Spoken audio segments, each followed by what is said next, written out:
بسم اللہ الرحمن الرحیم۔ ان کا رب انہیں اپنی رحمت اور خوشنودی کی اور ان جنتوں کی خوشخبری دیتا ہے جن میں ان کے لیے دائمی نعمتیں ہیں، ان میں وہ ابد تک رہیں گے، بے شک اللہ کے پاس عظیم ثواب ہے۔ اے ایمان والو، تمہارے آبا اور تمہارے بھائی اگر ایمان کے مقابلے میں کفر کو پسند کریں تو انہیں اپنا ولی نہ بناؤ، اور یاد رکھو کہ تم میں سے جو لوگ انہیں ولی بنائیں گے بس ایسے ہی لوگ ظالم ہیں۔ کہہ دیجئے تمہارے آبا اور تمہارے بیٹے اور تمہارے بھائی اور تمہاری بیویاں اور تمہارے برادری اور تمہارے وہ اموال جو تم کماتے ہو اور تمہاری وہ تجارت جس کے بند ہونے کا تمہیں خوف ہے اور تمہاری پسند کے مکانات اگر تمہیں اللہ اور اس کے رسول اور راہ خدا میں جہاد سے زیادہ عزیز ہیں تو ٹھہرو یہاں تک کہ اللہ اپنا حکم لے آئے، اور اللہ فاسقوں کی رہنمائی نہیں کیا کرتا۔ بے تحقیق بہت سے مقامات پر اللہ تمہاری مدد کر چکا ہے، اور حنین کے دن بھی جب تمہاری کثرت نے تمہیں غرور میں مبتلا کر دیا تھا مگر وہ تمہارے کچھ بھی کام نہ آئے،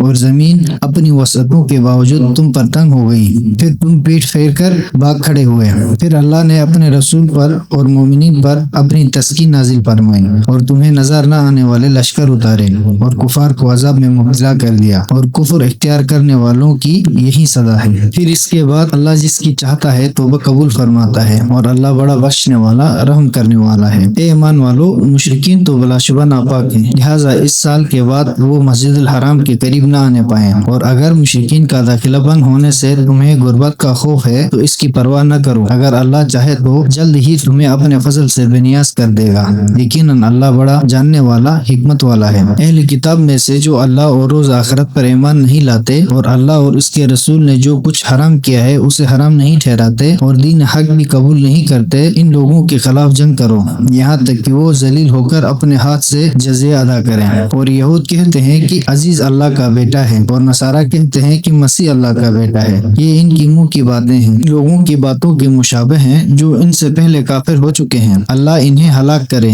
یہ کدھر بہکتے پھرتے ہیں۔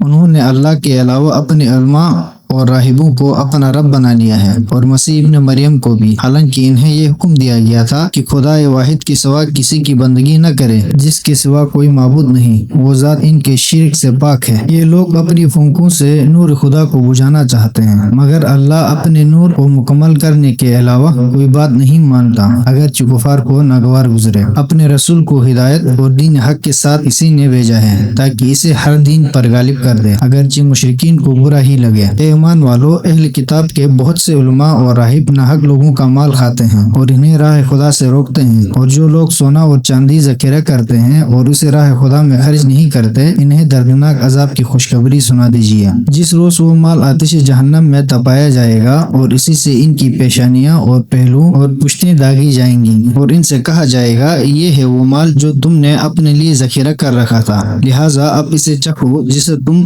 جمع کیا کرتے تھے۔ کتاب خدا میں مہینوں کی تعداد اللہ کے نزدیک یقیناً 12 مہینے ہیں، جب سے اللہ نے آسمانوں اور زمین کو پیدا کیا ہے، ان میں سے 4 مہینے حرمت کے ہیں، یہی مستحکم دین ہے، لہٰذا ان 4 مہینوں میں تم اپنے آپ پر ظلم نہ کرو، اور تم سب مشرکین سے لڑو جیسا کہ وہ تم سب سے لڑتے ہیں، اور جان لو کہ اللہ تقوی والوں کے ساتھ ہے۔ حرمت کے مہینوں میں تقدیم و تاخیر بے شک کفر میں اضافہ کرتا ہے، جس سے کافروں کو گمراہ کیا جاتا ہے۔ وہ کسی سال ایک مہینے کو حلال اور کسی سال اسے حرام قرار دیتے ہیں تاکہ وہ مقدار بھی پوری کر لیں جسے اللہ نے حرام کیا ہے، اور ساتھ ہی خدا کے حرام کو حلال بھی کر لیں۔ ان کے برے اعمال انہیں بھلے کر کے دکھائے جاتے ہیں، اور اللہ کافر قوم کو ہدایت نہیں کرتا۔ اے ایمان والو، تمہیں کیا ہوا ہے کہ جب تم سے کہا جاتا ہے کہ اللہ کی راہ میں نکلو تو تم زمین سے چمٹ جاتے ہو؟ کیا تم آخرت کی جگہ دنیاوی زندگی کو زیادہ پسند کرتے ہو؟ دنیاوی زندگی کی متاع تو آخرت کے مقابلے میں بہت کم ہے۔ اگر تم نہ نکلو گے تو اللہ تمہیں دردناک عذاب دے گا،